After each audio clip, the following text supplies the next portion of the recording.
Hi, everybody. It's me, Teresa Perrin, and I just wanted to give you some of the statistics as far as where we stand with COSM and give you an idea of where things are headed for next week.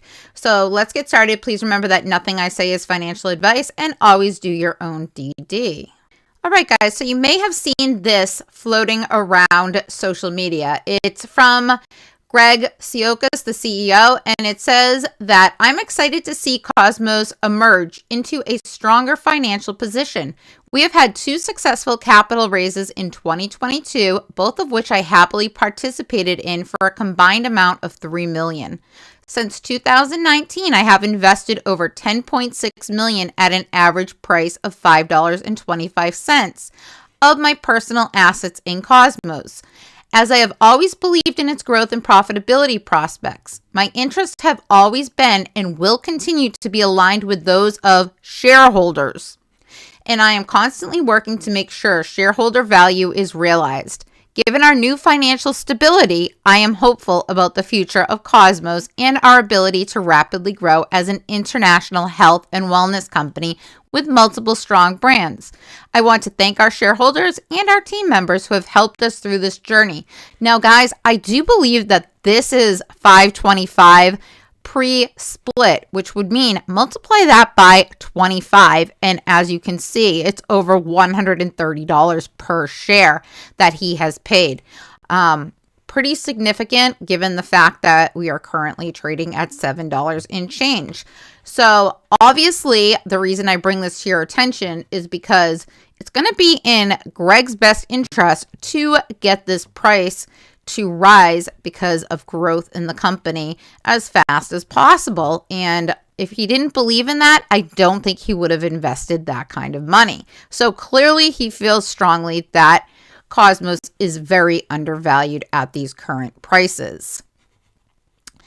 Speaking of shareholder value, according to Webull, the average cost that people have spent buying COSM has been $11.65.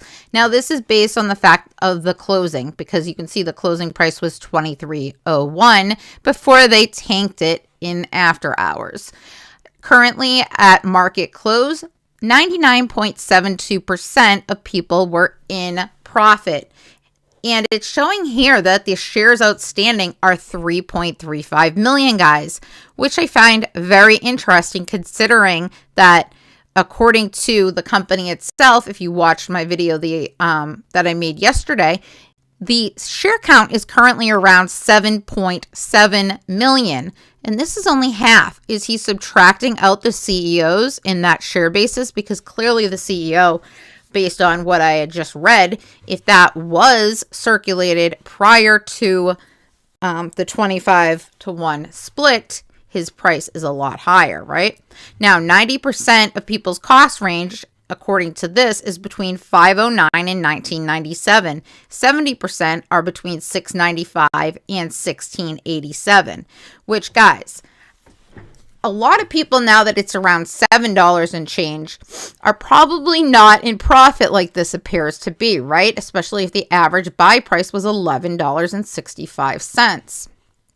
Anyways, something to think about going forward. Webull actually gives a different number than Moomoo, and we will look at that in a minute. I would put it side by side, except for the fact that it's in a different slide that I have to pull up. So I'm going to go through some other things first. Now, according to Webull, our insiders are 60.77%. So that would be the CEO and other insiders. And they've actually increased their position, guys, 17.80% in the past 1 month.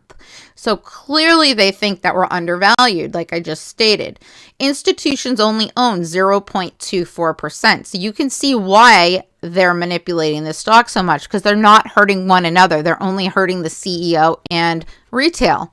The others would be us, retail investors, which own 39%. So obviously the biggest holder of this stock is the CEO and other insiders, guys, which makes this substantially an opportunity bigger than what normally would be in a stock, because I don't think that George has any intention of selling his shares at a cheap price. And if he really believes in his company, he's likely not going to sell his shares at all at this time, except maybe some for taxes, which would be normal towards the end of the year. But guys, this is not something you see every day where a CEO and other insiders own 60% of the company. That is really good for shareholders. I'm going to tell you that right now because they believe in what they have and they believe in that product. Now, just so people are fully aware, this did occur because there may be some new people in watching this. COSM performed a 1-for-25 reverse split on Friday, December 16th. They changed their name to Cosmos Health Inc. on Friday, December 16th as well. And COSM changed its COSM number on Friday, December 16th, 2022. Now, in the previous video, I may have had some confusion, guys, but I had time to think about it and go back and look. When a stock does a reverse split, it is normal that they have a new COSM number. So please do not let people fool you into thinking that shorts have to cover because of this. No, guys, they do not. Just like us, where we have a COSM change and our long shares rolled over into COSM. Those that owned it prior to the split, shorts do the same exact thing. They roll into the new COSM. There is not a requirement to cover based on just a COSM change. It is still the same company, still the same shares, just a reverse split and a name change. So unless there's something specific about a name change, guys, that I'm not seeing or understanding, to the best of my knowledge, I believe that they're not required to, that shorts are not required to cover because of a COSM change. Go back and look at any stocks that have done a reverse split and you will see that the COSM number has changed. And I apologize if I had any confusion, but I really had to start thinking about that and going back to things. And AVCT most recently had one and their COSM number changed as well, guys. Now, if we take a look at the amount of shares traded on Friday, it was 120.03 million. Our average volume has only been 4.09 million. This is kind of insane, guys, considering that a lot of retail couldn't even trade the stock most of the day, right? Certainly nobody on Robinhood until maybe a minute or two before close. If anyone knows the exact time that they reopened, I'd love to know. The 52-week low of the stock post-split value is $1.68, and the 52-week high is $111.25, guys. That is very, very significant to keep in mind here. Now, the shares outstanding currently are listed at 3.35 million. But look at this. They're showing the free float at 45.92 million. How is that possible when there's only 7.7 million shares, guys? Something shady still looks like it's going on to me here. That doesn't make sense at all.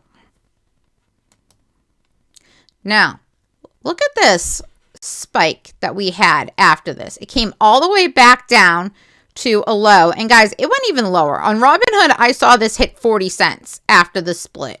So I'm kind of confused because it's not showing 40 cents unless this is just showing during market hour, because as you can see, it's still looking like we closed up high, in this 20 something dollar area. We hit an all-time high, or a new high of $23.84 on Friday. It's certainly not an all-time high or a high of year even, but it's a recent new all-time high. As you can see, the stock has been just seriously driven down hard, guys, and it's really kind of sad. And please be advised that they did hire an outside firm to monitor the shares and what's going on price-wise. So hopefully they'll bring something back good about what happened on Friday that they can go to court over, because I really believe that this stock is being heavily manipulated. I don't even want to tell you what my thoughts are, but if I had to guess, I bet I could even tell you who the market maker is, but I'll just keep that to myself right now because I don't want to get sued. But if anyone likes, to take a look and see, I bet you I could give it to you without even looking. Anyways, the large-scale orders in the last 5 days, look at on Friday. 11.31 million shares were bought. Guys, I strongly believe that right here was either a huge buy from, a whale, or maybe George himself, or institutions, but more than likely, while we couldn't trade it, they were likely covering some of their short positions. So I believe that this 11.31 million, huge, large input, is from short covering, but we will find that out in 2 weeks if we ever do, because remember, shorts aren't required to report their position. So those numbers we see are only speculative based on the ones that have reported a short position. But as you can see, the inflow was very much greater than the outflow, an inflow of 159 versus an outflow of $130 million. So an inflow of 159 million versus an outflow of 130 million. Pretty substantial to the upside. So how did that price get driven down in after hours? Again, I ask myself, and I can't get a good answer because I don't know, other than it doesn't make sense. The short interest, as you can see, has just been rising. The last reported was on November 30th. We should have a new update to this on Monday showing the middle of the month. But right now, for some reason, we don't. I'm guessing it probably had something to do with that reverse split. But anyways, as you can see, the last reported on 11/30 was 7.22 million shares, and I'm betting it's higher. All right, let's take a look at what Moomoo shows us.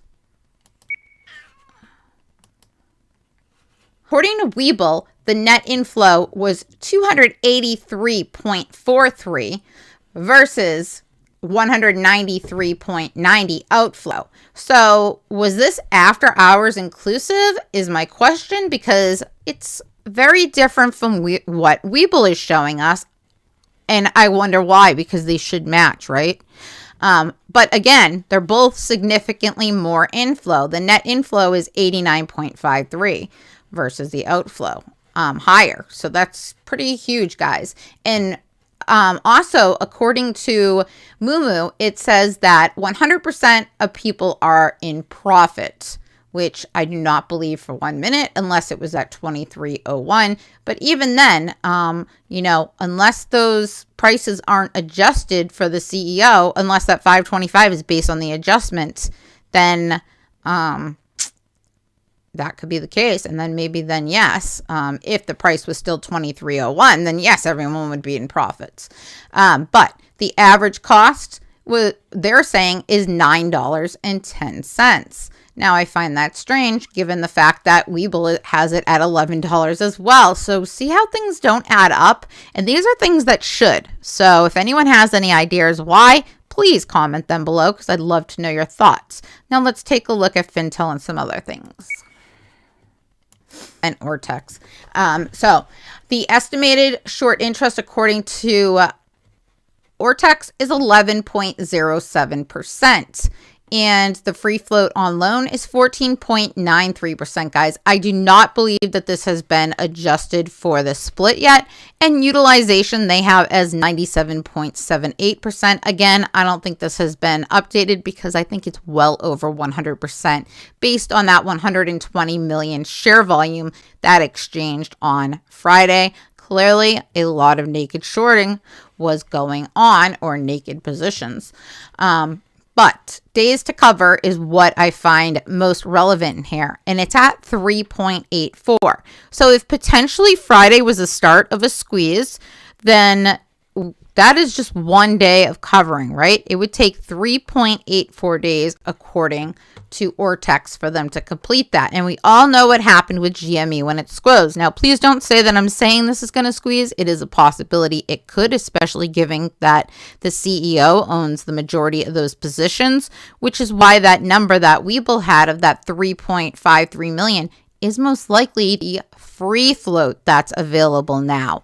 But again, guys, things have not been updated accordingly, so it's very hard to tell those exact numbers at this time. And I did get that 7.7 million from a shareholder that had messaged the company directly to asking to get that response of 7.7 million. But these numbers are still relevant. The short interest value estimate they have at 51.23 million. Again, I'm not sure if this is up to date, but this is the latest information that I found. Now, if we look at Fintel, things get very interesting because they currently show that the short interest is 321.74%, guys. Again, I don't think that this has been adjusted for the split. And if you divided this by 25, you get 12 point something off the top of my head. So again, I think that that 12 point something would be a more realistic number, but kind of interesting because those of you that believe there's naked shorting going on in this stock, perhaps this is more true to what the real number is. But who really knows, guys? This is just a tool. Simple as that.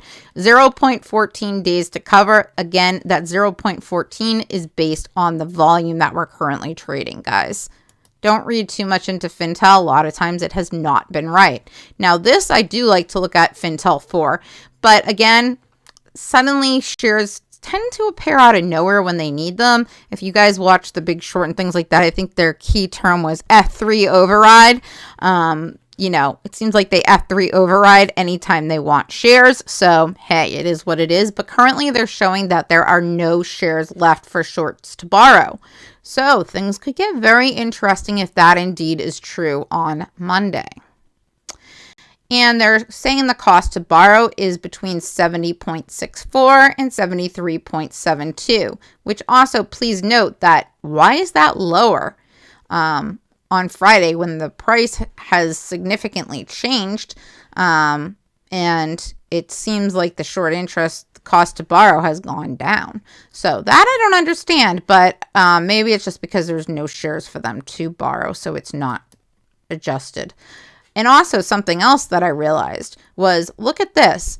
The short volume ratio on Friday was only 33.62%. Now, why was the amount of shares in the dark pool being shorted only a third?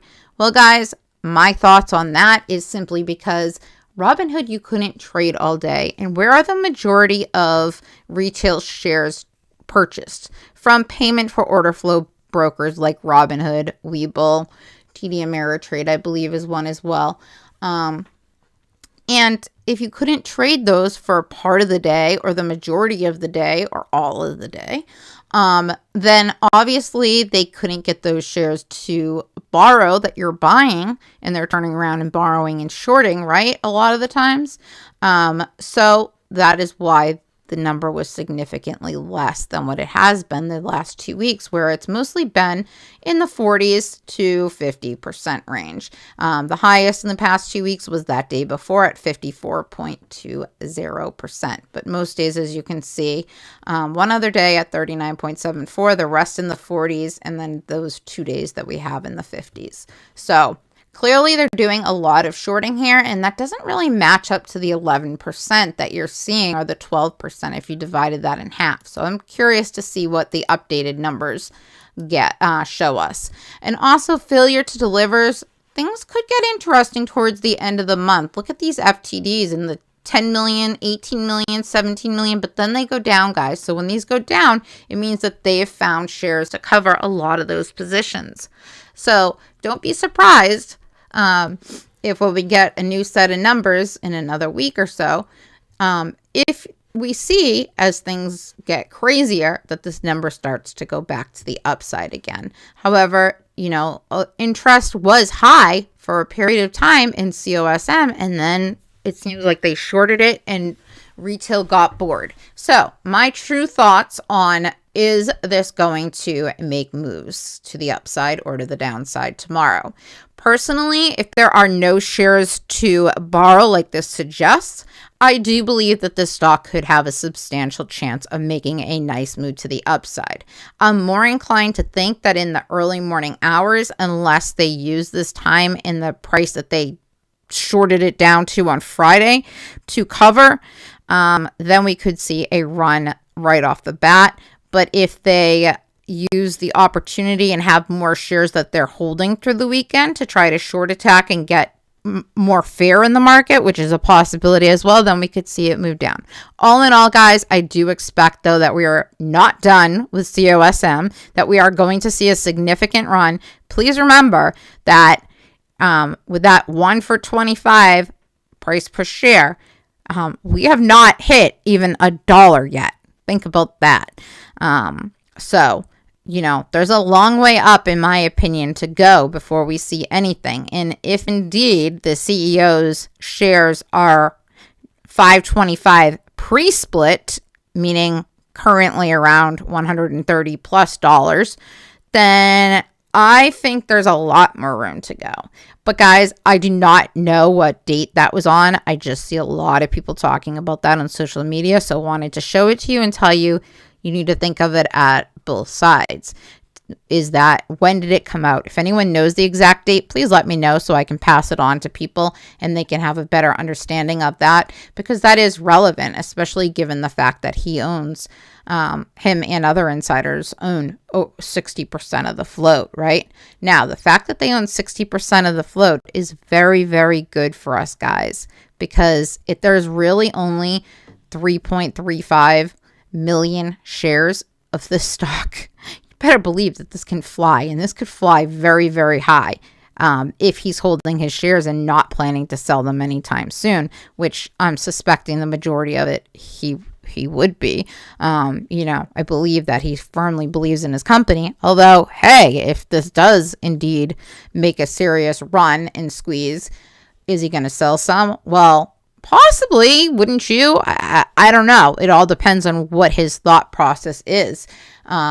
You know, but I also know that he is sick of the shorts and trying, you know, to do everything in his power to stop the abuse that they've had on his company. So anyways, guys, definitely should be on everybody's radar tomorrow. If there's no shares left to borrow, as this suggests, and they used up all their ammo to drive that price down in the after hours on low volume, then we could see a significant run tomorrow. However, don't be surprised if they bring it down before that run to try to scare people.